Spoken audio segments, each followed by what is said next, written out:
ಸ್ವಲ್ಪ ತಡೀರಿ. ಯಾಕೆ? ಈಗೇನಾಯ್ತು? ಹಸುಗಳು ಕೂಗ್ತಿದ್ದಾವೆ.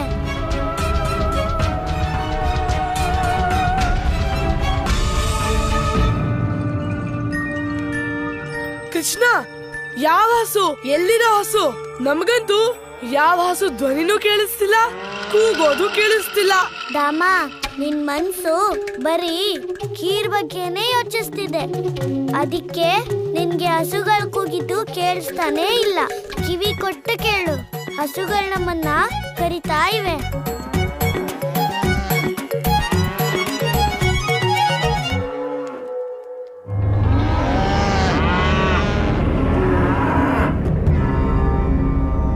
ಕೃಷ್ಣ ಸತ್ಯ ಹೇಳ್ತಿದ್ದಾನೆ, ಹಸುಗಳೆಲ್ಲ ಕೂಗ್ತಾ ಇವೆ. ಈ ಎಲ್ಲಾ ಹಸುಗಳು ಯಾಕೆ ಕೂಗ್ತಿವೆ ಕೃಷ್ಣ? ಅಯ್ಯೋ, ಹಸುಗಳ ಕೆಲ್ಸಾನೇ ಕೂಗೋದು. ಅವುಗಳು ಕೂಗ್ತಿರ್ಲಿ, ನೀವು ಪಾಯಸ ತಿನ್ನಿ. ಇಲ್ಲ, ಇವತ್ತು ಹಸುಗಳು ಬರೀ ಕೂಗ್ತಾ ಇರೋದಷ್ಟೇ ಅಲ್ಲ, ಜೊತೆಗೆ ನನ್ ಗೆಳೆಯರ್ನ ಬನ್ನಿ ಅಂತ ಕರೀತಾ ಇವೆ. ಕೃಷ್ಣ, ನಿನಗೆ ಹೇಗೋ ಗೊತ್ತು ಹಸುಗಳು ನಮ್ನ ಕರೀತಿದೆ ಅಂತ? ನೀನ್ ಈಗ್ಲೂ ಗಮನ ಕೊಡ್ತಾ ಇಲ್ಲ ದಾಮ. ನೋಡು, ಹಸು ನಿನ್ ಹೆಸರು ಹಿಡಿದು ಕರೀತಾ ಇದೆ. ದಾಮ.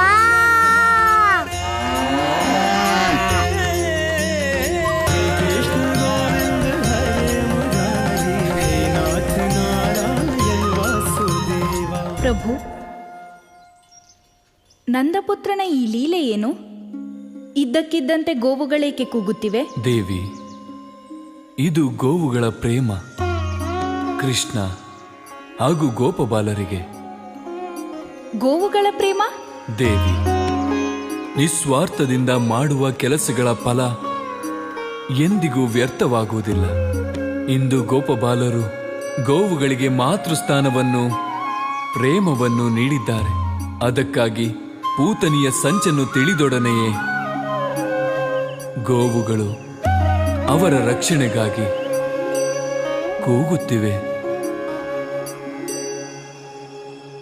ಹೌದು ಕೃಷ್ಣ, ಹಸುಗಳು ನಮ್ನೇ ಕರಿತಿವೆ.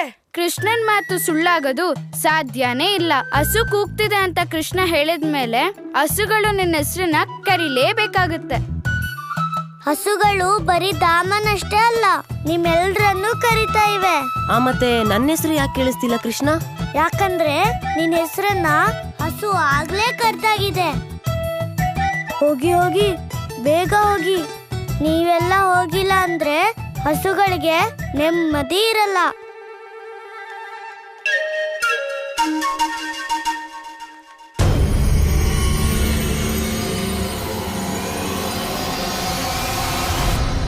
ಅಣ್ಣ, ನೀವೆಲ್ಲ ಯಾಕೆ ನಿಂತು ಬಿಟ್ರಿ? ಹಸುಗಳಿಗೆ ನೆಮ್ಮದಿ ಇಲ್ಲ ಅಂದ್ರೆ ಗೋಕುಲದಲ್ಲಿ ಯಾರಿಗೂ ನೆಮ್ಮದಿನೇ ಇರಲ್ಲ. ಕೃಷ್ಣ, ನೀನು ನಮ್ಮನ್ ಮಾತ್ರ ಯಾಕೆ ಕಳಿಸ್ತಾ ಇದ್ಯಾ? ನೀನು ನಮ್ ಜೊತೆ ಬರ್ಬೋದಲ್ವಾ? ಆಯ್ತು ಅಣ್ಣ, ನಾನೇ ಹೋಗ್ತೀನಿ.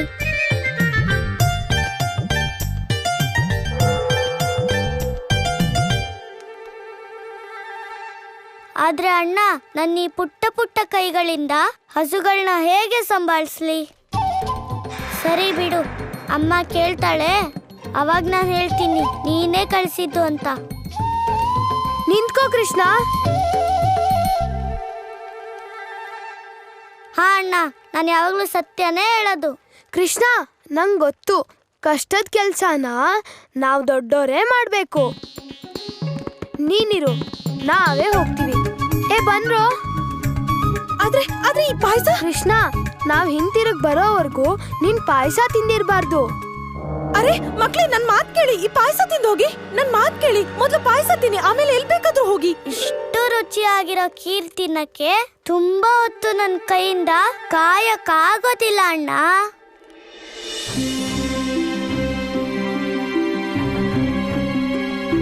ಹೇ ಬಲರಾಮ, ನೀವೆಲ್ಲ ಹುಡುಗರು ಇಲ್ಲೇನ್ ಮಾಡ್ತಿದ್ದೀರಾ? ಹಸುಗಳು ನಮ್ಮನ್ ಕರೆದ್ವು. ನೀನೇ ತಾನೇ ನಮ್ಮನ್ ಕರೆದಿದ್ದು. ಈಗ ಮಾತಾಡದೆ ಸುಮ್ನೆ ಇರೋದ್ ನೋಡು. ಬಸ್ವ, ನೀನ್ ಯಾಕೇನೋ ಮಾತಾಡ್ತಿಲ್ಲ? ನಾವು ಬಂದ್ವಿ, ನಿನಗೆ ಹುಲ್ಲು ಬೇಕಾ? ಮತ್ ಯಾಕೆ ನಮ್ಮನ್ ಕರ್ದೆ? ಹಸು, ನೀನ್ ನನ್ನನ್ನ ಕರೀತಿದೆ ಅಲ್ವಾ? ಈ ತರ ಧಾಮ ನೋಡ್, ನಾನು ಇವಾಗ ಬಂದಿದ್ದೀನಿ, ಮಾತಾಡು.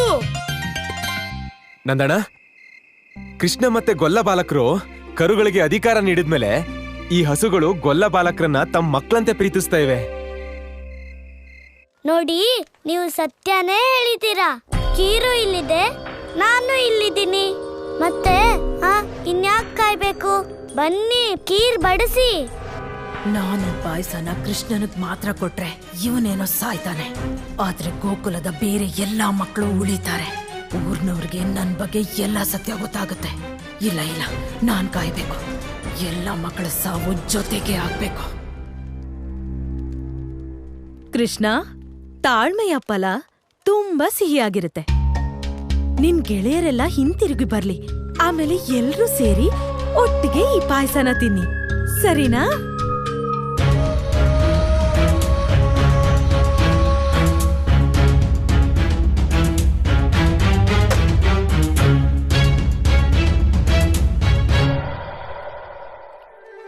ಇವ್ರಿಲ್ಲಿರೋ ತನಕ ನಾನ್ ಕೀರ್ ತಿನ್ನಕ್ಕಾಗಲ್ಲ. ಇವರನ್ನ ಹೇಗಾದ್ರೂ ಆಚೆ ಕಳಿಸ್ಬೇಕು. ಇಲ್ಲಿ ಕೇಳಿ, ನನ್ ಗೆಳೆಯರು ಹಾಗೆ ಬರೋದಿಲ್ಲ.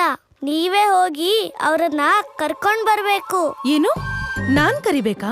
ಹೌದು ಹೌದು, ನಿಮ್ಗೆ ಅವ್ರ ಬಗ್ಗೆ ಗೊತ್ತಿಲ್ಲ, ನನಗ್ ಗೊತ್ತು. ನನ್ ಗೆಳೆಯರು ಮತ್ತೆ ಇಲ್ಲಿ ಬಂದು ಪಾಯಸ ತಿನ್ಬೇಕು ಅಂತ ಅವರು ಎಲ್ಲಾನು ಮರ್ತೋಗ್ಬಿಡ್ತಾರೆ.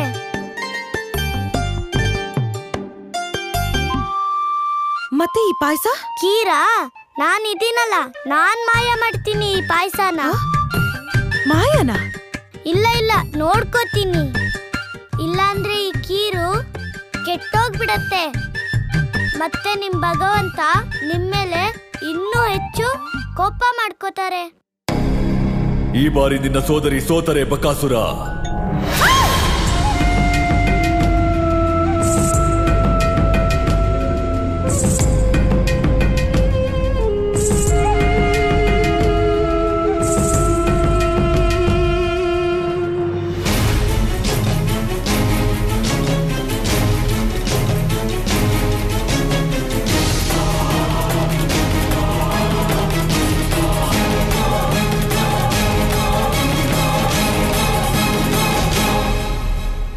ಪ್ರಭು,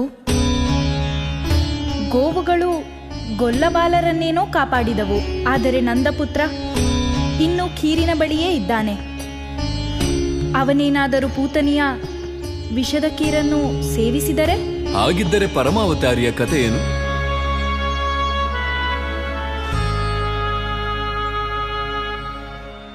ಚಿಕ್ಕಮ್ಮ ಹೇಳ್ತಿದ್ರು, ಅವ್ರು ಮಾಡಿದ ಪಾಯಸ ಅಮ್ಮ ಮಾಡಿದ ಬೆಣ್ಣೆಗಿಂತನೂ ರುಚಿಯಾಗಿರುತ್ತಂತೆ. ಅಮ್ಮ ಹೇಳ್ತಿದ್ಲು, ಅವಳ ಬೆಣ್ಣೆಗಿಂತ ರುಚಿಯಾದ್ದು ಜಗತ್ತಲ್ಲೇ ಏನೂ ಇಲ್ವಂತೆ. ಅಮ್ಮನ್ ಬೆಣ್ಣೆ ಚೆನ್ನಾಗಿರುತ್ತಾ ಅಥವಾ ಚಿಕ್ಕಮ್ಮ ಮಾಡೋ ಪಾಯಸ ಚೆನ್ನಾಗಿರುತ್ತಾ ಅಂತ ನೋಡೋಣ. ಗೋಕುಲವಾಸಿಗಳೇ, ಬನ್ನಿ ಹೊರಡೋಣ. ಈ ಹುಡುಗರಿಗೆ ಹಸುಗಳ ಜೊತೆ ಇರೋದಕ್ ಬಿಡಿ.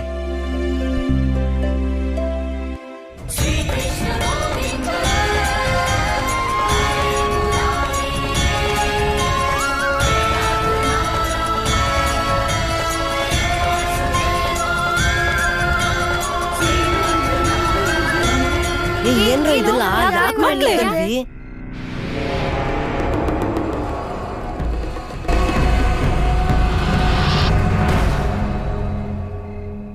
ನೀವು ಸುಮ್ನೆ ಸಮಯ ಹಾಳು ಮಾಡಿದ್ರಿ.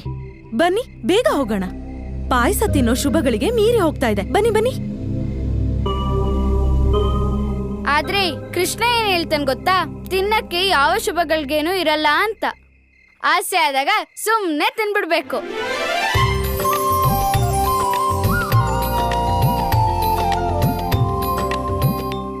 ಆದ್ರೆ ಬಾಲಭೋಜನಕ್ಕೆ ಮುಹೂರ್ತ ಇರುತ್ತಲ್ವಾ?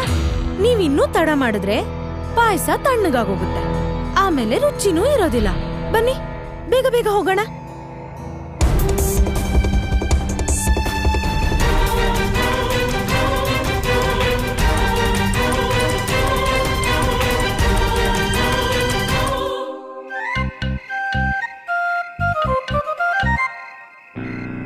ಬನ್ನಿ ಬನ್ನಿ, ಬೇಗ ಹೋಗೋಣ.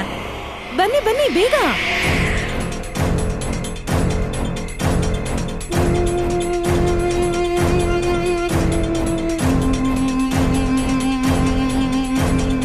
ಕೃಷ್ಣ ಕೃಷ್ಣ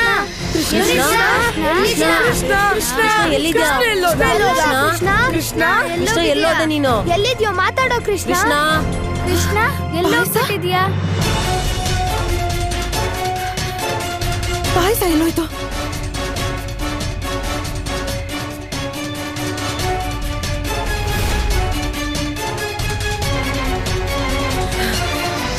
ಕೃಷ್ಣ ಕೃಷ್ಣ ಕೃಷ್ಣ ಕೃಷ್ಣ ಕೃಷ್ಣ ಕೃಷ್ಣ ಕೃಷ್ಣ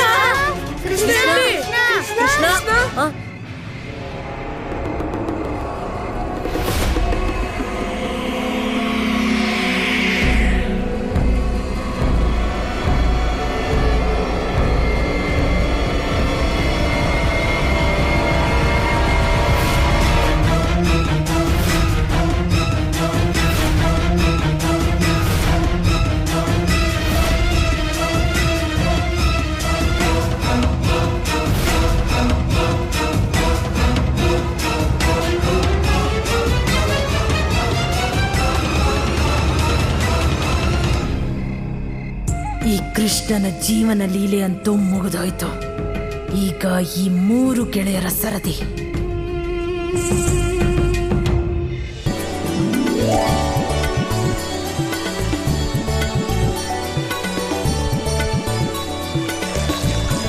ದೇವಕಿ, ಇದೇನು ತುಂಟಾಟವಾಡುತ್ತಿರುವೆ? ಬಾ ಹೊರಗೆ. ನಾನು ಈ ಹಣ್ಣನ್ನು ತಿನ್ನಬೇಕಾದರೆ ನೀವು ಇಲ್ಲಿಗೆ ಬಂದು ನಿಮ್ಮ ಕೈಯಾರೆ ತಿನ್ನಿಸಬೇಕು. ಸರಿ. ದೇವಕಿ ಒಮ್ಮೆ ಹೇಳಿದ ಮೇಲಂತೂ ವಸುದೇವ ಅದನ್ನ ಪಾಲಿಸಲೇಬೇಕಲ್ಲವೇ?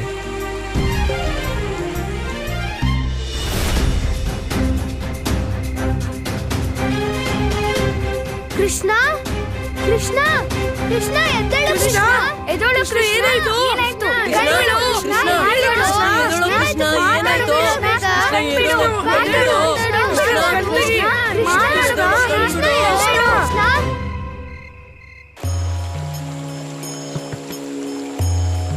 ಈ ಪರಿ ಪ್ರೀತಿಯ ಸವಿಯನು ಸವಿಯಲು ಬಣ್ಣಗಳೊಂದಾಗುವವು.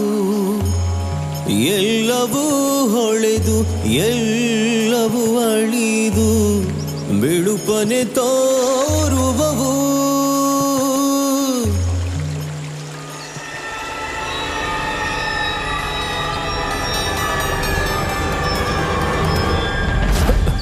ದೇವಕಿ, ದೇವಕಿ, ದೇವಕಿ, ದೇವಕಿ, ಏನಾಯ್ತು ನಿನಗೆ? ದೇವಕಿ ಎದ್ದೇಳು, ಕಣ್ಣು ಬಿಡು.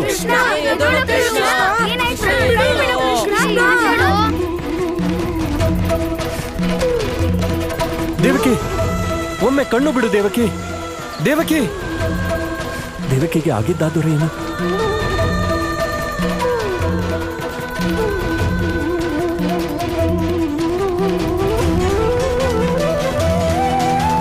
ದೇವಕಿ, ನಿನಗೇನು ಆಗುವುದಿಲ್ಲ.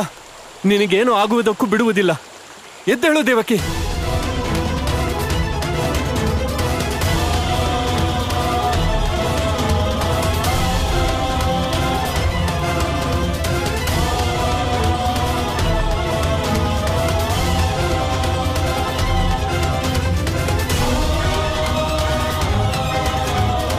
ದೇವಕಿ, ಕಣ್ಣು ಬಿಡು, ಕಣ್ಣು ಬಿಡು ದೇವಕಿ.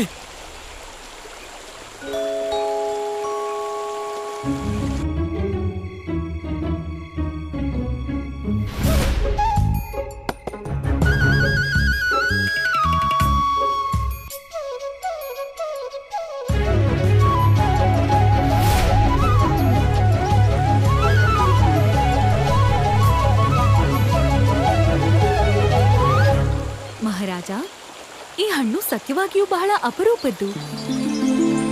ಏನಾಯ್ತು? ನೀವೇಕೆ ಎಷ್ಟು ಚಿಂತೆಯಲ್ಲಿದ್ದೀರಿ? ನಾನು ನಾಟಕವಾಡುತ್ತಿದ್ದೆ ಅಷ್ಟೇ. ಅಣ್ಣ, ನಾನು ಸುಮ್ಮನೆ ಆಟ ಆಡ್ತಿದ್ದೆ. ಅಂದ್ರೆ ಮಲ್ಗೋತರ ನಾಟಕ.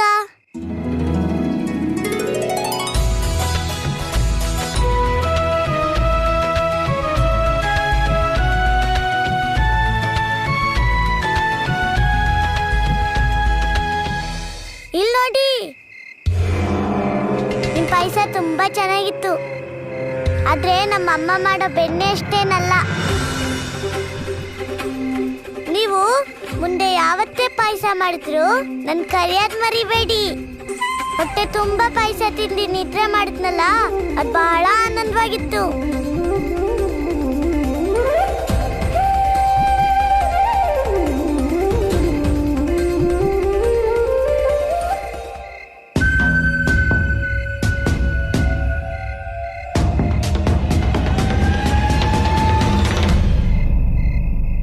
ಕೃಷ್ಣ, ನಿನ್ ಗೆಳೆಯರ ಬಗ್ಗೆ ಒಂಚೂರು ಯೋಚನೆ ಮಾಡಿಲ್ವಲ್ಲ? ಎಲ್ಲ ಪಾಯಸ ನೀನೊಬ್ನೇ ತಿನ್ ಮುಗಿಸಿದ್ಯಾ? ಅಣ್ಣ, ನಾನು ಅವಾಗಿಂದ ನಿನ್ಗೆ ಕಾಯ್ತಿದ್ದೆ. ಕಾಯ್ತಾ ಇದ್ಯಾ? ಮತ್ತೆ ಈ ಪಾಯಸದ ಮಡಕೆ ಹೇಗ್ ಖಾಲಿ ಆಯ್ತು? ರಾಮ, ನೀವಿಷ್ಟು ಕಾಯಿಸ್ತೀರಾ ಅಂತ ನನ್ಗೆ ಗೊತ್ತಾಗ್ಬೇಕು. ನಿಮ್ಗೆ ಕಾಯ್ತಾ ಕಾಯ್ತಾ ಪಾಯಸ ಎಲ್ಲ ಖಾಲಿ ಆಗೋಯ್ತಾ ಅಷ್ಟೇ. ಸಾಕು, ನಿಂದ ಅತಿ ಆಯ್ತು ಕೃಷ್ಣ. ನಿನ್ ಯಾವಾಗ್ಲೂ ಹೀಗೆ ಮಾಡ್ತೀಯಾ? ನಾವಿನ್ಮೇಲೆ ನಿನ್ ಜೊತೆ ಮಾತಾಡಲ್ಲ. ನಾವ್ ನಿನ್ ಜೊತೆ ಆಟನೂ ಆಡಲ್ಲ. ಕೃಷ್ಣ, ಇನ್ಮೇಲೆ ನೀನ್ ಒಬ್ನೇ ತಿನ್ನು, ಒಬ್ನೇ ಆಟ ಆಡು. ಯಾಕಂದ್ರೆ ನಾವ್ ನಿನ್ ಗೆಳೆಯರಲ್ಲ. ಏ ಮಧು, ಜೀವಕ, ಏ ದಾಮ, ಅಣ್ಣ, ಏ ಜೀವಕ. ನಾರಾಯಣ ನಾರಾಯಣ ಪ್ರಭು, ಯಾರ ದರ್ಶನಕ್ಕಾಗಿ ಯುಗಗಳಿಂದ ಋಷಿಮುನಿಗಳು ಕಠಿಣ ತಪಸ್ಸು ಸಾಧನೆ ಮಾಡುವರೋ ಆ ಪರಮಾವತಾರಿಯೊಂದಿಗೆ ಅವನ ಸಖರೆ ಮುನಿದಿದ್ದಾರೆ. ನಂದಪುತ್ರನಂತೂ ವಿಷದ ಪಾಯಸ ತಿಂದು ಅವರ ರಕ್ಷಣೆ ಮಾಡಿದ್ದನು. ಆದರೆ ಶ್ರೀಕೃಷ್ಣನ ಈ ಪರೋಪಕಾರ ಜಗತ್ತಿಗೂ ತಿಳಿಯದು, ಅವನ ಸಖರಿಗೂ ತಿಳಿಯದು. ಇದೆಂತಹ ವಿಡಂಬನೆ ಪ್ರಭು. ದೇವರ್ಷಿ, ಇದು ಯಾವ ವಿಡಂಬನೆಯೂ ಅಲ್ಲ. ಇದು ಈ ಜಗತ್ತಿನ ಸತ್ಯ. ಒಳ್ಳೆಯ ಮನುಷ್ಯ ಮಾಡುವ ಕಾರ್ಯವನ್ನು ಈ ಜಗತ್ತು ಯಾವಾಗಲೂ ತಡವಾಗಿ ನೋಡಿ ಅರ್ಥ ಮಾಡಿಕೊಳ್ಳುತ್ತದೆ. ಏಕೆಂದರೆ ಜನರ ಮಧ್ಯೆ ನಿಸ್ವಾರ್ಥ ಕಾರ್ಯಭಾವನೆ ಕಡಿಮೆಯಾಗುತ್ತಿದೆ. ಅದಕ್ಕೆ ಅವರು ಬೇರೆಯವರು ಮಾಡುವ ಸತ್ಕರ್ಮಗಳನ್ನು ಸಂದೇಹಿಸುತ್ತಾರೆ. ಇದೇ ಕಾರಣಕ್ಕೆ ಮನುಷ್ಯರ ಮಧ್ಯೆ ಪ್ರೇಮ ಸದ್ಭಾವನೆಗಳ ಕೊಂಡಿ ಕಳಚುತ್ತಿದೆ.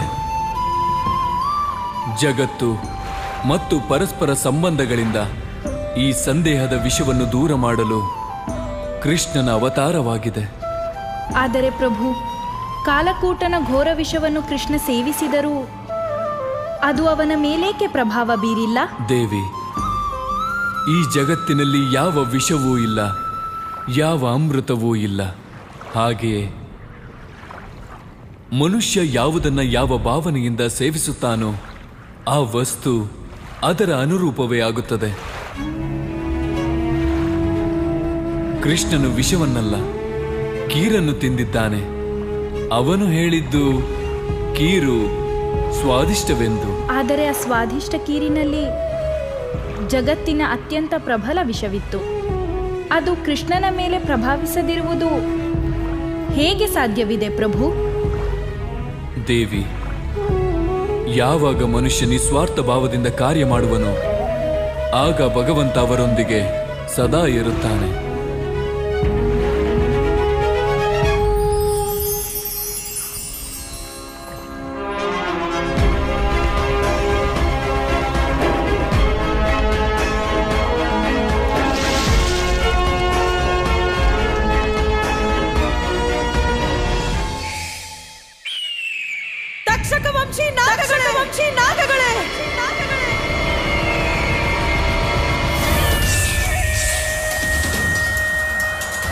ಮೋಸ! ನೀವು ನನಗೆ ಮೋಸ ಮಾಡಿದ್ರಿ. ನಿಮ್ಮ ಕಾಲಕೂಟ ವಿಷ ನೀರಾಗಿ ಹೋಗಿದೆ. ಪೂತನಿ, ನಮ್ಮ ವಿಷವನ್ನು ಮೀರಿಸುವ ಯಾವ ವಿಷವೂ ಈ ಜಗತ್ತಿನಲ್ಲಿ ಇಲ್ಲ. ಯಾವ ವಿಷದ ಬಗ್ಗೆ ಹೇಳ್ತಿದ್ದೀರಾ? ಆದ್ರಿಂದ ಒಬ್ಬ ಬಾಲಕನು ಸಾಯಲಿಲ್ಲ. ಸಾವು ದೂರದ ಮಾತು. ಇಷ್ಟು ಕೂಡ ಅವನ ಮೇಲೆ ಪ್ರಭಾವ ಬೀರಲಿಲ್ಲ. ಸಂಭವ. ಇದರಲ್ಲಿ ನಮ್ಮ ಕಾಲಕೂಟ ವಿಷದ ಯಾವ ದೋಷವೂ ಇಲ್ಲ. ನಮ್ಮ ಕಾಲಕೂಟ ವಿಷದಿಂದ ಯಕ್ಷ, ಕಿನ್ನರ, ಮನುಷ್ಯರು ಯಾರು ಉಳಿಯಲು ಸಾಧ್ಯವಿಲ್ಲ. ಬನ್ನಿ, ನಿಮ್ಮ ವಿಷದ ಶಕ್ತಿನ ನನ್ನ ಮುಂದೆ ಸಾಬೀತುಪಡಿಸಿ. ನಾನು ನೋಡ್ಲೇಬೇಕು. ನಿಮ್ಮ ವಿಷ ಸಾಧಾರಣನಾ ಅಥವಾ ಆ ಕೃಷ್ಣ ಅಸಾಧಾರಣನ ಅಂತ. ಬನ್ನಿ, ನನ್ನನ್ನು ಕಚ್ಚಿ ತಕ್ಷಕ ವಂಶಿ ನಾಗಗಳೇ, ನೀವು ಬದುಕಿರ್ಬೇಕು ಅಂದ್ರೆ ಬನ್ನಿ, ನಿಮ್ಮ ವಿಷದ ಶಕ್ತಿನ ಸಾಬೀತುಪಡಿಸಿ. ಕಚ್ಚಿ, ಬನ್ನಿ, ನನ್ನನ್ನು ಕಚ್ಚಿ.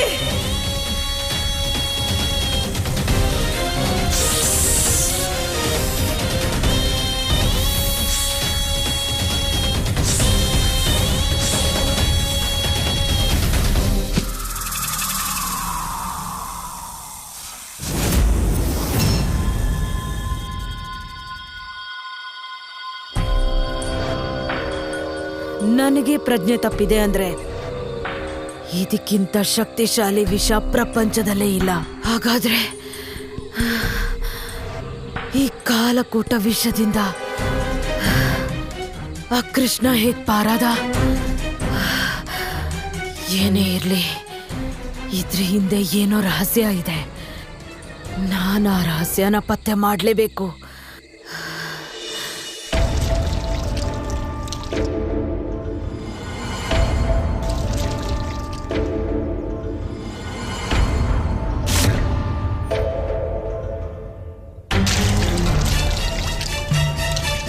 ಯಾಕೆ ನಂದ್ರಾಣಿ, ಸ್ವಲ್ಪ ದಿನಗಳಿಂದ ನೋಡ್ತಾನೆ ಇದ್ದೀನಿ. ಗೋಕುಲವಾಸಿಗಳಿಂದ ಹಾಲಿನ ತೆರಿಗೆ ಕಟ್ಟಿಸ್ಕೊಳ್ಳೋದಕ್ಕೆ ಚಾಟಿಯ ಅವಶ್ಯಕತೆ ಬೀಳ್ತಿಲ್ಲ, ಅದರಂತೆ ಹೆದರ್ಸೋ ಅಗತ್ಯನೂ ಬೀಳ್ತಿಲ್ಲ. ಯಾಕೆ ಗೋಕುಲದಲ್ಲಿ ಹಾಲಿನ ಹೊಳೆ ಏನಾದ್ರೂ ಹರಿತಿದ್ಯಾ? ಪ್ರಜೆಗಳು ಕಳ್ರಲ್ಲ ಸೇನಾಪತಿ, ಆಸೆ ಪಟ್ಟಿದ್ದಾರೆ ಅಷ್ಟೇ.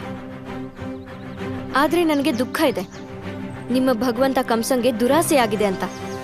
ಅದಕ್ಕೆ ಭೂಮಿಲಿರೋ ಎಲ್ಲ ಹಾಲು ಬೆಣ್ಣೆ ಏನೂ ಸಾಕಾಗ್ತಾ ಇಲ್ಲ ಅವ್ರಿಗೆ.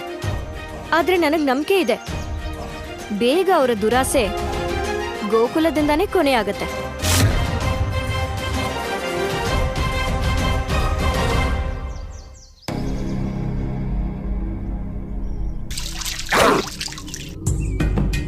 ದುರಾಸೆ, ಅತೃಪ್ತಿ, ಗೋಕುಲ. ನಂದ್ರಾಣಿ ಮಾತಿನ ಒಳಗುಟ್ಟು ಏನಿರಬಹುದು?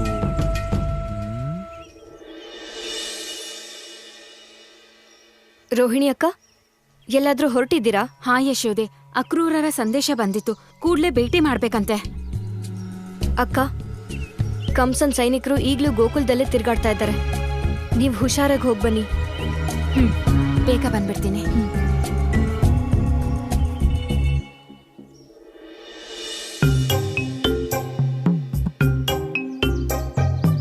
ಕೃಷ್ಣ, ಅಮ್ಮ ಮಾಡೋ ಲಾಡು ತುಂಬಾನೇ ಚೆನ್ನಾಗಿರುತ್ತೆ. ಅದ್ರಲ್ಲೂ ಇವತ್ತಿನ ಲಾಡು ಇನ್ನೂ ಚೆನ್ನಾಗಿದೆ. ಬಾ ಕೃಷ್ಣ, ನೀನು ತಿನ್ನು. ಇಲ್ಲ ಅಣ್ಣ, ಅಮ್ಮ ಹೇಳ್ತಾಳೆ ಸಂತೋಷಂ ಪರಮಸುಖಂ. ಕೃಷ್ಣ, ನೀನು ಮತ್ತೆ ಸಂತೋಷ, ನಿನಗೆ ಸಂತೋಷ ಎಲ್ಲ ಅರ್ಥನೇ ಆಗಲ್ಲ ಬಿಡು. ಅಣ್ಣ, ನಿನ್ ಜೊತೆ ಇದ್ದು ಅಲ್ಪ ಸ್ವಲ್ಪ ಬುದ್ಧಿ ನನ್ಗೂ ಬಂದಿದೆ. ಸರಿ ಬಿಡು, ಒಳ್ಳೇದೇ ಆಯ್ತು. ನಿನಗೆ ನಿಮ್ಮಣ್ಣ ಎಷ್ಟು ಬುದ್ಧಿವಂತ ಅಂತ ಗೊತ್ತಾಯ್ತಲ್ಲ. ಹಾ ಅಣ್ಣ, ನಿನ್ನೆ ನಿನ್ ಮಾತ್ ಕೇಳಿ ಪಾಯಸ ಕುಡಿದೇ ಇದ್ದಿದ್ರೆ ನನ್ ಗೆಳೆಯರು ಕೋಪ ಮಾಡ್ಕೋತಿರ್ಲಿಲ್ಲ. ಆದ್ರೆ ನಾನು ಗೆಳೆಯರ್ಗೋಸ್ಕರನೇ ಪಾಯಸ ಕುಡ್ತಿದ್ದು. ಏನು, ಗೆಳೆಯರ್ಗೋಸ್ಕರನಾ? ಹೌದು ಅಣ್ಣ. ಅಮ್ಮಂಗೆ ಯಾವಾಗ ಸಂತೋಷ ಆಗತ್ ಗೊತ್ತಾ? ಅವಳು ತಂದಿರೋ ಎಲ್ಲ ಬೆಣ್ಣೆನೂ ನಾನೇ ತಿಂದಾಗ. ಕೃಷ್ಣ, ಇದೇ ದೊಡ್ಡ ಸಮಸ್ಯೆ. ನೀನು ಎಲ್ಲ ಕೆಲ್ಸನೂ ಮನ್ಸಿಂದ ಮಾಡ್ತೀಯ. ನೋಡು, ನಾನು ನಿನ್ಕಿನ್ನ ದೊಡ್ಡವನು, ಬುದ್ಧಿವಂತ. ನಿನ್ನಿಂದ ಏನು ತಪ್ಪಾಗ್ಬಾರ್ದು ಅಂತ ಇದ್ರೆ ನೀನು ಏನೇ ಕೆಲಸ ಮಾಡೋದಿದ್ರು ಈ ಅಣ್ಣನ್ ಕೇಳ್ಬಿಟ್ ಮಾಡು.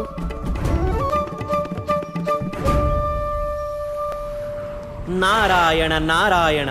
ಪ್ರಭು, ತ್ರೇತಾಯುಗದಲ್ಲಿ ಲಕ್ಷ್ಮಣನ ರೂಪದಲ್ಲಿ ಯಾವ ಜ್ಞಾನವು ಶೇಷನಾಗನಿಗೆ ಪ್ರಭು ಶ್ರೀರಾಮನಿಂದ ಪ್ರಾಪ್ತವಾಗಿತ್ತೋ, ಇಂದು ಅದೇ ಜ್ಞಾನವನ್ನು ಬಲರಾಮನ ರೂಪದಲ್ಲಿ ನಂದಪುತ್ರನಿಗೆ ನೀಡುತ್ತಿದ್ದಾನೆ. ಶೇಷನಾಗ, ಹಿರಿಯ ಸೋದರನಾಗಿ ನಿಮ್ಮ ಧರ್ಮವನ್ನು ಸರಿಯಾಗಿ ನಿಭಾಯಿಸುತ್ತಿದ್ದೀರಾ. ನಾರಾಯಣ ನಾರಾಯಣ. ಸರಿ ಅಣ್ಣ, ಇನ್ಮೇಲೆ ಎಲ್ಲ ಕೆಲ್ಸ ನಿನ್ ಕೆಳೆ ಮಾಡ್ತೀನಿ. ಈಗ ಹೇಳು, ಕೋಪಿಸ್ಕೊಂಡಿರೋ ನನ್ ಗೆಳೆಯರ್ನ ಹೇಗ್ ಸಮಾಧಾನ ಮಾಡ್ಲಿ? ಕೃಷ್ಣ, ಅಪ್ಪ ಹೇಳ್ತಾರೆ ಯಾರನ್ನಾದ್ರೂ ಸಮಾಧಾನ ಪಡಿಸ್ಬೇಕು ಅಂದ್ರೆ ನೀನು ಅವ್ರ ಹತ್ರ ಸಂಧಾನ ಕಾರ್ಯ ನಡೆಸ್ಬೇಕು. ಸಂಧಾನ ಕಾರ್ಯನಾ? ಅಣ್ಣ, ನೀನ್ ಸರಿಯಾಗಿ ಯೋಚಿಸ್ತಿದೀಯಾ ಅಣ್ಣ. ಆದ್ರೆ ನನ್ ಗೆಳೆಯರ ಹತ್ರ ಸಂಧಾನ ಕಾರ್ಯ ಮಾಡ್ಸೋರು ಯಾರು? ಕೃಷ್ಣ, ಈ ಸಂಧಾನ ಮಾಡ್ಸೋಕೆ ನಾನಂತೂ ಹೋಗೋದಿಲ್ಲ. ನಿನ್ನ ಮತ್ತೆ ನಿನ್ನ ತುಂಟ ಗೆಳೆಯರ ನಡುವೆ ನಾನಂತೂ ಸಿಕ್ಕಾಕೊಳ್ಳೋದಿಲ್ಲ.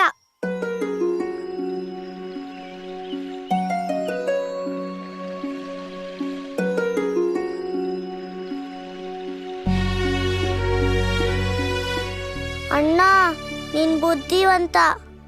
ನೀನೇ ಸಂಧಾನ ಕಾರ್ಯ ಮಾಡಿಸ್ಕೊಡ್ಬೇಕು. ನಾನು ಒಬ್ಬನೇ ಅಲ್ಲಿಗೆ ಹೋದ್ಮೇಲೆ ನನ್ನಿಂದ ಏನಾದ್ರೂ ತಪ್ಪಾದ್ರೆ ನಾನು ಲಾಡುಗಳಿಂದಾನೇ ಸಂತೋಷ ಪಡ್ಬೇಕಾಗತ್ತೆ. ಅಣ್ಣ, ನಿನ್ ತಮ್ಮ ಹಸ್ಕೊಂಡಿದ್ರೆ ನಿನ್ಗಿಷ್ಟನಾ? ಈ ಕೃಷ್ಣ ಆಡೋದ್ ನೋಡಿದ್ರೆ ನಾನ್ ಇವನಿಗಣ್ಣನು ಅಥವಾ ಇವನೇ ನನಗಣ್ಣನು ಒಂದು ಗೊತ್ತಾಗ್ತಾ ಇಲ್ಲ. ಏನ್ ಯೋಚಿಸ್ತಿದ್ಯಾ ಅಣ್ಣ? ನಿಂಗ್ ನಿಜವಾಗ್ಲೂ ಹೋಗೋಕ್ ಇಷ್ಟ ಇಲ್ಲ ಅಂದ್ರೆ ಪರವಾಗಿಲ್ಲ ಬಿಡು. ನಿಂತ್ಕೋ ಕೃಷ್ಣ, ನಾನು ದೊಡ್ಡವನು. ಸಂಧಾನ ಮಾಡ್ಸೋಕೆ ನಾನೇ ಹೋಗ್ತೀನಿ. ಸರಿ ಅಣ್ಣ, ಶುಭ ಕಾರ್ಯಕ್ಕೆ ತಡ ಮಾಡೋದ್ಯಾಕೆ? ಕೃಷ್ಣ, ಬಲರಾಮ, ಎಲ್ಲಿಗೆ ಹೋಗ್ತಾ ಇದ್ದೀರಾ ಇಬ್ರು? ಅಮ್ಮ, ಅಣ್ಣ ನನ್ ಗೆಳೆಯರ ಹತ್ರ ಸಂಧಾನ ಮಾಡ್ಸಕ್ಕೆ ಕರ್ಕೊಂಡೋಗ್ತಿದ್ದಾನೆ.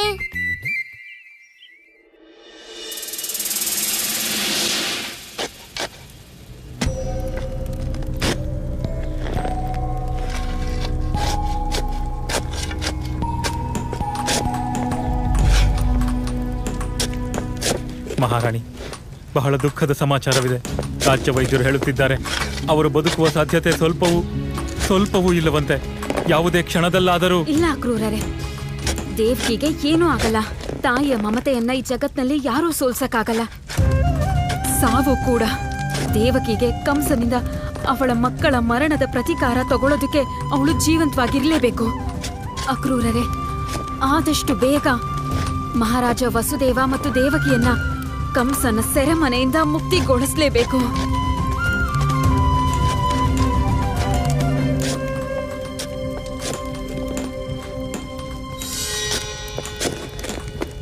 ಅಕ್ರೂರರೇ, ಮಥುರೆಗೆ ಹೋಗೋ ಈ ಸುರಂಗದ ಕೆಲಸ ಮುಗಿಯೋದಕ್ಕೆ ಇನ್ನು ಎಷ್ಟು ಸಮಯ ಬೇಕು? ಮಹಾರಾಣಿ, ಇಷ್ಟು ವರ್ಷಗಳ ಶ್ರಮ ಸಾಹಸದಿಂದ ನಮ್ಮ ಕರ್ಮಿಗಳು ಈ ಗುಪ್ತ ಸುರಂಗವನ್ನು ಕಂಸನ ಅರಮನೆಯವರೆಗೆ ಕೊರೆದಿದ್ದಾರೆ. ಆದರೆ ಅರಮನೆಯಿಂದ ಸೆರೆಮನೆಗೆ ತಲುಪುವ ಗುಪ್ತ ಮಾರ್ಗ ನಮಗೆ ದೊರೆಯುತ್ತಿಲ್ಲ. ಆ ಗುಪ್ತ ಮಾರ್ಗ ದೊರೆಯುತ್ತಲೇ ಸುರಂಗದ ಕೆಲಸವೂ ಪೂರ್ತಿಯಾಗುತ್ತದೆ. ಅಕ್ರೂರರೇ, ಬೇಗ ಮುಗಿಸಿ.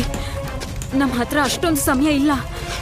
ಮಹಾರಾಜರಿಗೆ ಹೇಳಿ, ಇಂಥ ದುಃಖದ ಸಮಯದಲ್ಲಿ ನಾನು ಅವ್ರ ಜೊತೆ ಇರೋಕ್ಕಾಗ್ತಿಲ್ಲ. ಅದಕ್ಕೆ ನನಗೆ ತುಂಬಾ ನೋವಾಗ್ತಿದೆ. ಆದರೆ ನಾನಿರೋ ತನಕ ಮಹಾರಾಜ ವಸುದೇವ ದೇವಕಿಗೆ ಯಾವ ಅನ್ಯಾಯ ಆಗೋಕ್ಕೂ ಬಿಡಲ್ಲ ನಾನು. ಸರಿ ಮಹಾರಾಣಿ.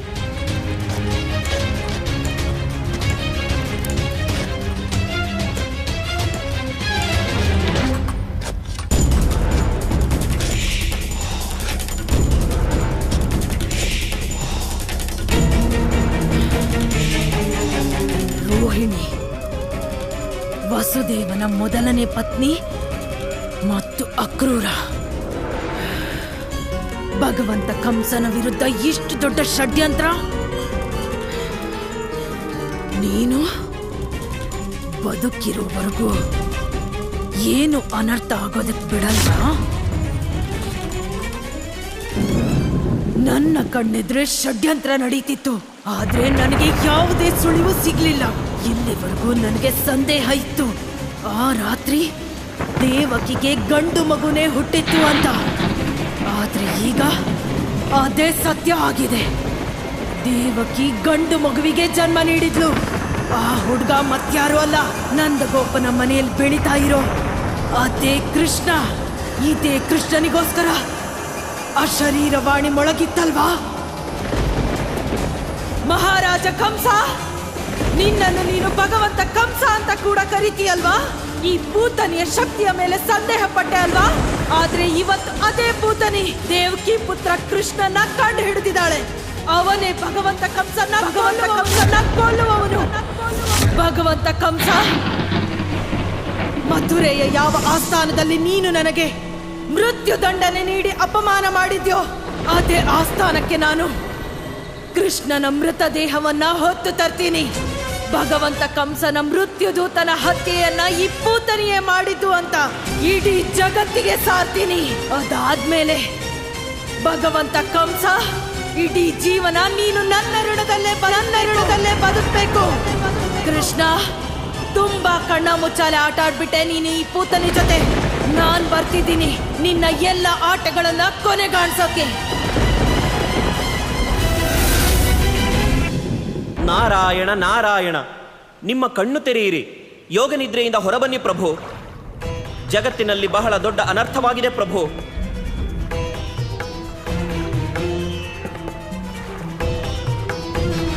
ದೇವರ್ಷಿ, ಸಾಧಕರು ಯಾವಾಗಲೂ ನಿರಪೇಕ್ಷೆಯಿಂದಿರುತ್ತಾರೆ. ಹಾಗಿದ್ದರೂ ತಮ್ಮ ಮುಖದಲ್ಲಿ ಈ ಚಿಂತೆ ಏಕೆ? ನಮ್ಮ ಚಿಂತೆಯನ್ನು ಇನ್ನಷ್ಟು ಹೆಚ್ಚಿಸಬೇಡಿ.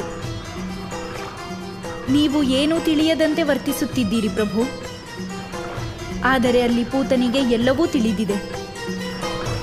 ದೇವಿ, ಪೂತನಿಗೇನು ತಿಳಿದಿದೆಯೋ ಅದು ಸತ್ಯವೇ ಆಗಿದೆ.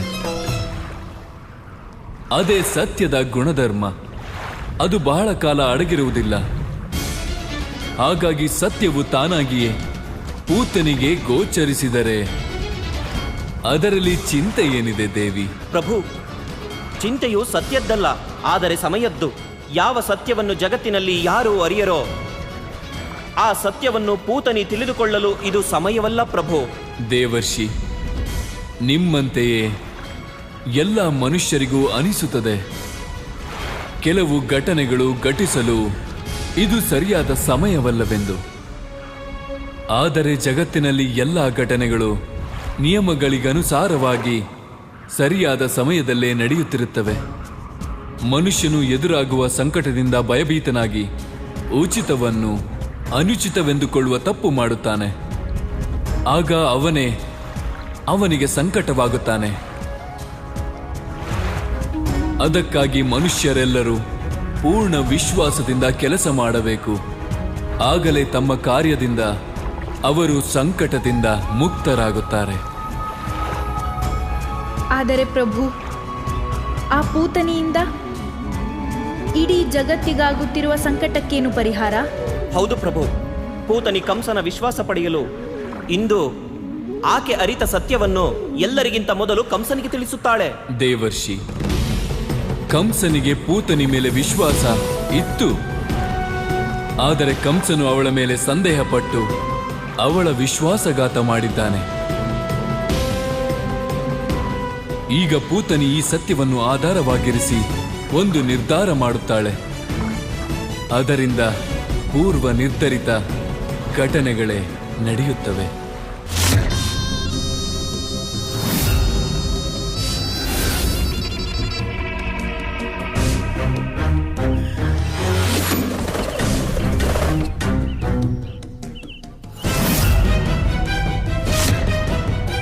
ಹಾಗಿದ್ರೆ ಇಲ್ಲಿ ಭಗವಂತ ಕಂಸನ ವಿರುದ್ಧ ಷಡ್ಯಂತ್ರ ಮಾಡಲಾಗಿತ್ತಾ?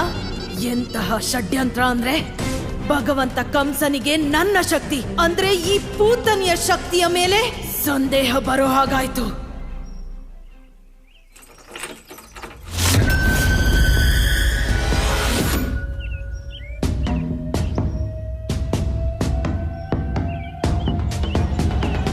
ರೋಹಿಣಿ ಅಕ್ಕ, ಇಲ್ಲಿ ನೋಡಿ, ಈ ಬೀಗಕ್ಕೇನಾಗಿದೆಯೋ ಗೊತ್ತಿಲ್ಲ, ತೆಗೆಯೋದಕ್ಕೆ ಆಗ್ತಿಲ್ಲ.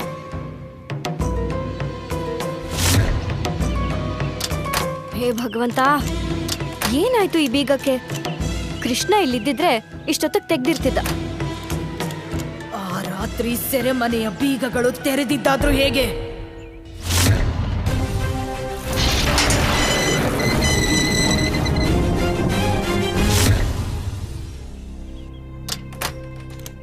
ನಂದ್ರಾಣಿ, ವೈದ್ಯರು ಹಸುಗಳ ಮದ್ದಿಗೆ ಸೊಪ್ಪು ತರ ಕೇಳಿದ್ರಲ್ಲ, ಅದನ್ನ ತಂದಿದ್ದೀನಿ. ದಾಮೋದ್ರಣ್ಣ, ನೀವ್ ಸೊಪ್ಪು ತರೋದಕ್ ಹೋಗಿದ್ರು ಅಥವಾ ಸ್ನಾನಕ್ ಹೋಗಿದ್ರು? ನಂದ್ರಾಣಿ, ನಾನು ಹೋಗಿದ್ದು ಸೊಪ್ಪು ತರಕೇನೆ. ಸೊಪ್ಪು ಯಮುನೆಯ ಇನ್ನೊಂದ್ ದಡದಲ್ಲಿತ್ತು, ಆದ್ರೆ ಯಮುನೆ ತುಂಬಿ ಹರಿತಾ ಇದ್ಲು. ಆದ್ರೆ ಈ ಸೊಪ್ಪನ್ನ ನಾನು ಹೇಗ್ ತರೋದು? ಸೊಪ್ಪಿಲ್ದೆ ಹಾಗೆ ಬರೋದಾ? ಅದಂತೂ ದಾಮೋದರನ್ ಚರಿತ್ರೆಲೇ ಇಲ್ಲ. ಅಷ್ಟೇ, ಸೊಪ್ಪು ತರ್ತಾ ತರ್ತಾ ಸ್ನಾನನೂ ಆಗೋಯ್ತು. ಸರಿ, ಹಾಗಾದ್ರೆ ಆ ಸೊಪ್ಪನ್ನ ಗೋಶಾಲೆಯಲ್ಲಿಟ್ಟು ನಿಮ್ ಒದ್ದೆ ಬಟ್ಟೆನ ಬದಲಾಯಿಸ್ಕೊಳ್ಳಿ. ಹೋಗಿ. ಸರಿ ಸರಿ. ಆ ರಾತ್ರಿ ಯಮುನೆ ಕೂಡ ತುಂಬಿ ಹರಿತಾ ಇದ್ಲು.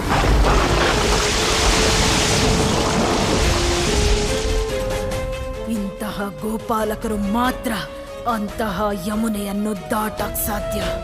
ಏನಾಯ್ತಮ್ಮ?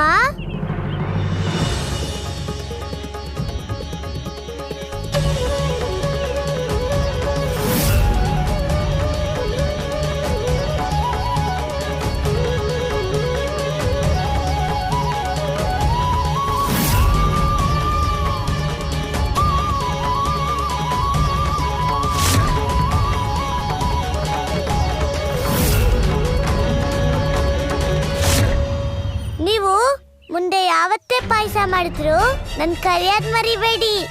ನನ್ನ ಸಂದೇಹ ಸತ್ಯ ಆಯ್ತು. ಇವನ್ ಯಾರೋ ಸಾಧಾರಣ ಬಾಲಕ ಅಲ್ಲ. ಯಾರಿಗಾಗಿ ಅಶರೀರವಾಣಿಯಾಗಿತ್ತೋ ಅದೇ ವಸುದೇವ ದೇವಕಿಯರ 8ನೇ ಪುತ್ರ ಇವನು. ಕೃಷ್ಣ, ಇಲ್ ನೋಡು, ಎಷ್ಟೊತ್ತಿಂದ ಈ ಬೀಗ ತೆಗೆಯೋದಕ್ ಪ್ರಯತ್ನ ಪಡ್ತಾ ಇದ್ದೀನಿ, ತೆಗಿಯೋದಕ್ಕೆ ಆಗ್ತಿಲ್ಲ. ಇರಮ್ಮ, ನಾನ್ ತೆಗಿತೀನಿ. ಅರೆ, ನನ್ ಮುದ್ದು ಕೃಷ್ಣ ಎಷ್ಟು ಬುದ್ಧಿವಂತ.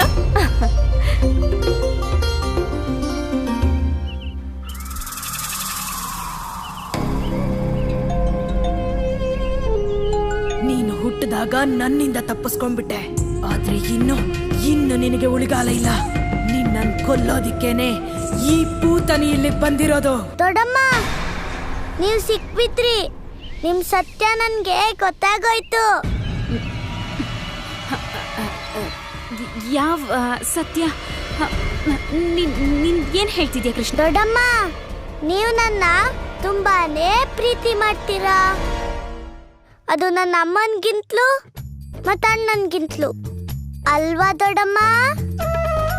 ಅದಕ್ಕೆ ನಾನಿವತ್ತು ಅಮ್ಮ ಮಾಡಿರೋ ಬೆಣ್ಣೆ ತಿನ್ನಲ್ಲ, ಆದ್ರೆ ನೀವು ಮಾಡಿರೋ ಲಾಡು ತಿಂತೀನಿ. ಲಾಡುನಾ? ಆದ್ರೆ ನನಗೆ ಲಾಡು ಮಾಡೋದು. ದೊಡ್ಡಮ್ಮ, ನೀವು ನನ್ಗೆ ಸ್ವಲ್ಪ ಸಹಾಯ ಮಾಡ್ಬೇಕಷ್ಟೇ. ಲಾಡು ಮಾಡೋದು ಹೇಗಂತ ನನ್ಗೆ ಹೇಳಿದ್ರೆ ಸಾಕು. ಲಾಡು ಹೇಗ್ ಮಾಡೋದಂತ ನೀವು ನನ್ಗೆ ಹೇಳ್ತೀರಾ ಅಲ್ವಾ? ಯಾಕಿಲ್ಲ ಕೃಷ್ಣ, ನಿನ್ನನ್ ಕೊಲ್ಲೋ ಇಂಥ ಅವಕಾಶನ ನಾನ್ ಯಾಕೆ ಬಿಟ್ಕೊಡ್ತೀನಿ?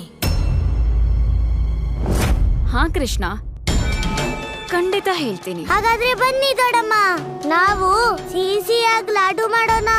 ಅದನ್ನ ತಿಂದು ಅಣ್ಣ ಶಕ್ತಿಶಾಲಿ ಆಗ್ಲಿ. ಬೇಗ ಬನ್ನಿ.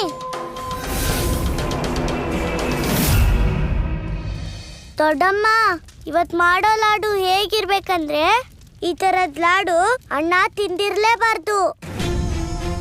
ಲಾಡುಗಳನ್ನ ನಾನ್ ತಿಂತೀನಿ ಕೃಷ್ಣ, ಅದು ಭಗವಂತ ಕಂಸನ ಕೈಯಿಂದ.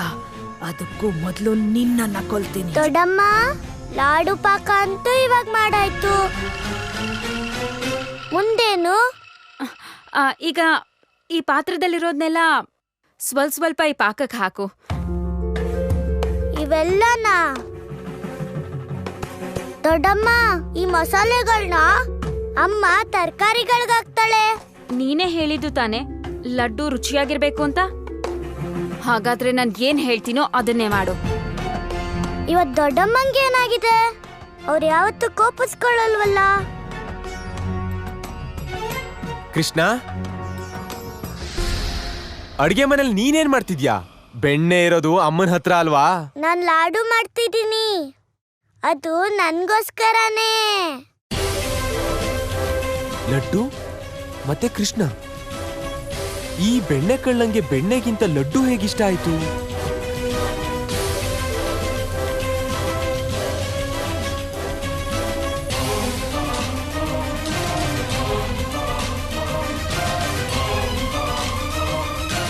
ದೊಡ್ಡಮ್ಮ, ಒಳ್ಳೆ ಘಮ ಬರ್ತಿದೆ. ಲಾಡುನು ತುಂಬಾ ಚೆನ್ನಾಗಿರುತ್ತೆ. ಲಾಡು ವಿಶೇಷವಾಗಿರುತ್ತೋ ಇಲ್ವೋ, ಆದ್ರೆ ನಿನ್ನ ಸಾವಂತೂ ವಿಶೇಷವಾಗಿರುತ್ತೆ. ಬಾ, ಲಾಡು ಮಾಡೋಣ.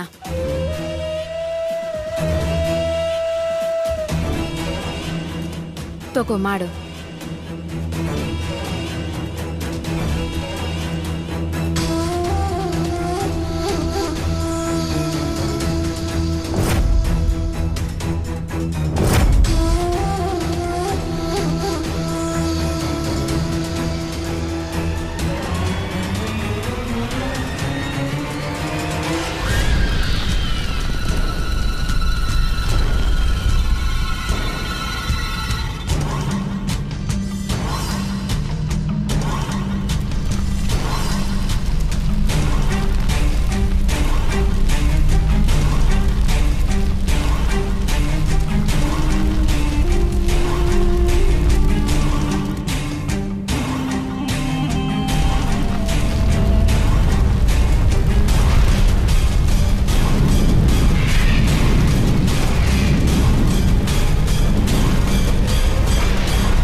ಮತ್ತು ಅಶರೀರವಾಣಿ ಸುಳ್ಳಾಯ್ತು. ಭಗವಂತ ಕಂಸನನ್ನು ಕೊಲ್ಲಬೇಕಾಗಿದ್ದವನು ಇಂದು ಸತ್ತ. ಇಂದು ಸತ್ಯವಾಯಿತು, ಈ ಪೂತನಿಗೆ ಯಾವುದೂ ಅಸಂಭವ ಅಲ್ಲ ಅಂತ.